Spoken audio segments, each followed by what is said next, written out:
Hello ma sunshine, bienvenue de nouveau sur ma chaîne YouTube pour ce nouvel épisode qui a pour thème la colère. Alors pourquoi ce thème? En fait parce que plusieurs femmes m'évoquent une forme de frustration à l'égard des hommes. Donc comment ça se manifeste?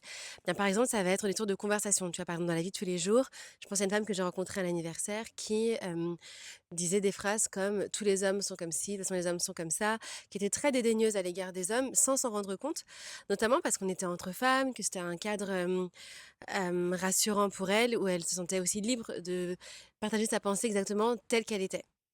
Et ce qu'il y a, c'est que moi, ben, en fait, d'entendre ça, forcément, ça m'a un peu titillée. Donc, je lui ai dit, bah, est-ce que c'est vraiment ce que tu penses? Est-ce que, par exemple, si tu as un frère ou ton père ou un cousin, si ces personnes-là étaient à table, est-ce que tu tiendrais ces propos-là?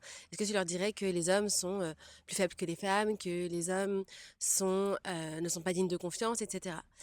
Et elle m'avait répondu quelque chose comme: «Bah, non, pas tous, mais» et donc ça m'avait amené à lui expliquer qu'en fait, ben, notre cerveau ne fait pas la différence. Si on ne lui donne pas de nuance, bah, lui, il ne voit pas la nuance. C'est-à-dire que lorsqu'elle disait: «Tous les hommes sont comme ci ou les hommes sont comme ça», son cerveau, il entend: «OK, donc les hommes sont de telle ou telle manière».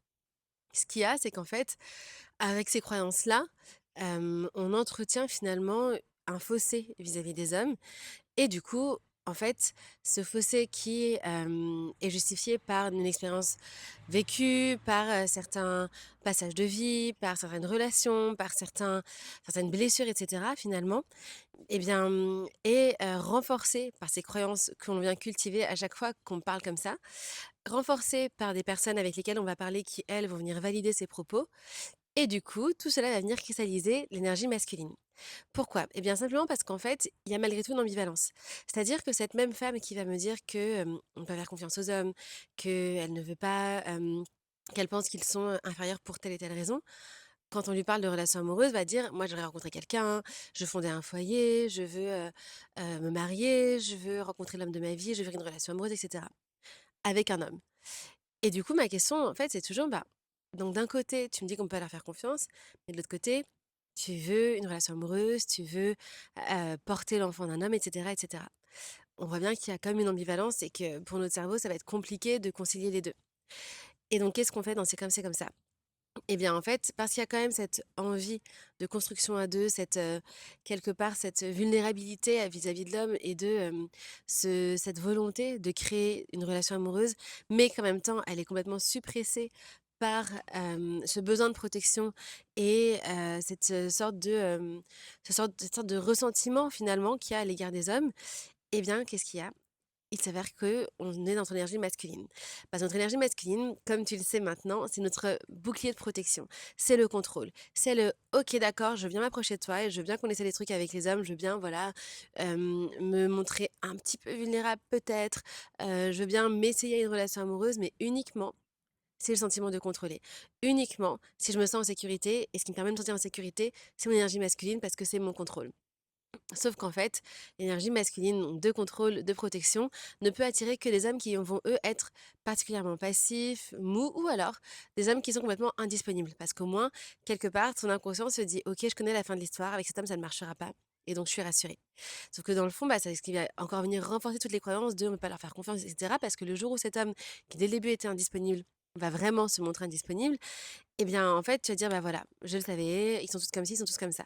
Alors qu'en fait, c'est comme, se prédestiner à, cette fin-là, pardon, tout en se rassurant parce que c'est une fin qui est familière, qui est connue et qui, du coup, quelque part, relève du confort, même si elle est douloureuse, même si c'est pas ce qu'on voudrait consciemment. Donc en fait, cette colère potentielle que tu ressens à l'égard des hommes, je la comprends, je la conçois. Elle n'est pas là pour rien, c'est-à-dire qu'à un moment donné, c'est quand on a de la colère, c'est que en fait, la colère, c'est une émotion qui vient souvent en cacher d'autres. Donc c'est une colère qui peut cacher de la tristesse ou de la peur ou les 2. Donc typiquement, dans le cas de cette femme-là, eh bien, il y avait des blessures par rapport aux hommes, il y avait de la peine, il y avait aussi de la peur par rapport à ce que demain pourrait être, la peur d'être de nouveau blessée et donc quelque part, cette colère venait, quelque part, comment dire? Abriter tous ces sentiments-là.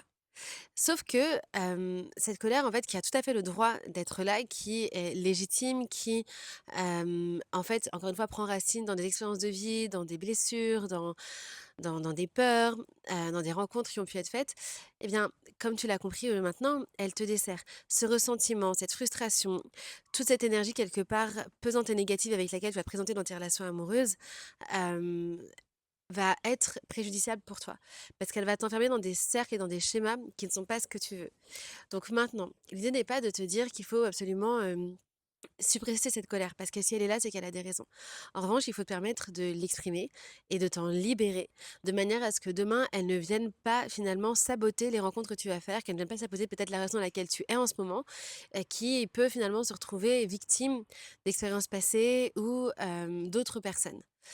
Donc, ce que je t'encourage à faire, si jamais tu sens que parfois tu as des discours négatifs par rapport aux hommes, déjà, c'est de t'observer pour pouvoir t'en rendre compte. Parce que par exemple, cette femme-là est revenue vers moi plus tard en me disant, je me suis rendu compte que j'avais de la colère par rapport aux hommes. Je me suis rendu compte que j'avais un travail à faire pour faire la paix vis-à-vis d'eux et c'est très bien et c'est le fait d'avoir mis le doigt finalement sur ce sujet-là qui lui a permis de se dire: «Ah ouais, mais en fait effectivement mes discours sont très négatifs à l'égard des hommes, d'où est-ce que ça vient? Pourquoi?» et c'est de là qu'elle a commencé à travailler sur elle. Donc en ce qui te concerne, je t'encouragerais à t'observer et à observer aussi les femmes autour de toi. Parce que parfois ça peut ne pas être toi directement, ça peut être les femmes autour de toi qui vont avoir des discours un peu durs, un peu négatifs par rapport aux hommes et vis-à-vis desquels tu ne vas pas forcément, toi, trop réagir ou trop prêter attention. Sauf que ton cerveau entend tous ces discours et lui va pas faire le tri. Donc, si tu observes, par exemple, que tes amis ont tendance à dire: «Les hommes sont tous comme ci, les hommes sont tous comme ça», de manière négative ou à l'inverse, dire: «Oh, c'est forcément une femme qui a fait ça». Sous-entendu, un homme ne pourrait pas, être à la hauteur. Tout ce qui va quelque part contribuer à créer un clivage, à, séparer, à diviser, à être dans le négatif par rapport aux hommes, considère que c'est des choses qui vont venir menacer ta volonté profonde à créer une union avec un homme. Or, si tu sais que ce que tu veux, c'est dans une relation qui soit saine, eh bien, tu es obligé quelque part de travailler tes croyances par rapport aux hommes. Alors oui, tu peux pas les travailler dans le vide si à côté de ça, les preuves qu'ils te donnent sont négatives. Mais encore une fois, en fait, ce que tu vas manifester, c'est ce en quoi tu crois déjà. Et donc typiquement, en fait, tu vas attirer davantage d'hommes qui vont être capables de te prouver qu'ils sont capables si tu les en crois déjà capables. En gros, si tu pars du principe qu'un homme est forcément, comment dire? Mauvais, qui va forcément te tromper, qui va forcément te faire du mal, qui va forcément ci, ça, eh bien, tu vas quelque part, chercher, attirer, manifester exactement ce type d'homme autour de toi. Si au contraire, tu es convaincu, mais dans ton âme et conscience, vraiment pas juste convaincu en surface parce que tu essaies de te le répéter légèrement, mais si vraiment à l'intérieur de toi, tu sais qu'il y a des hommes qui sont bien, qu'il y a des hommes qui sont fidèles, qu'il y a des hommes qui ont la même volonté que toi de construire, de créer une union qui soit pérenne, qui soit saine, etc., eh bien c'est aussi ces hommes-là que tu vas attirer à toi. Donc en fait, tout part de tes croyances. Et tes croyances sont nourries de ton expérience, mais aussi de celles de tes proches et des personnes qui t'entourent. Donc je t'encourage vraiment à veiller à tout ce qui navigue autour de toi pour intentionnellement venir déconstruire les choses et aussi pour venir libérer ta colère.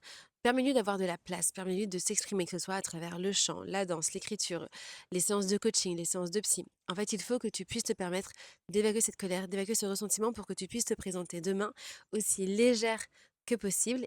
Et donc, qui dit légèreté dit énergie féminine. Pour que tu puisses être dans cette énergie de joie, de lâcher prise, mais aussi qui honore tes limites et qui te permet d'être dans un alignement qui est sain et qui n'est pas guidé par la peur, qui finalement est ce qui est à l'origine de ton énergie masculine.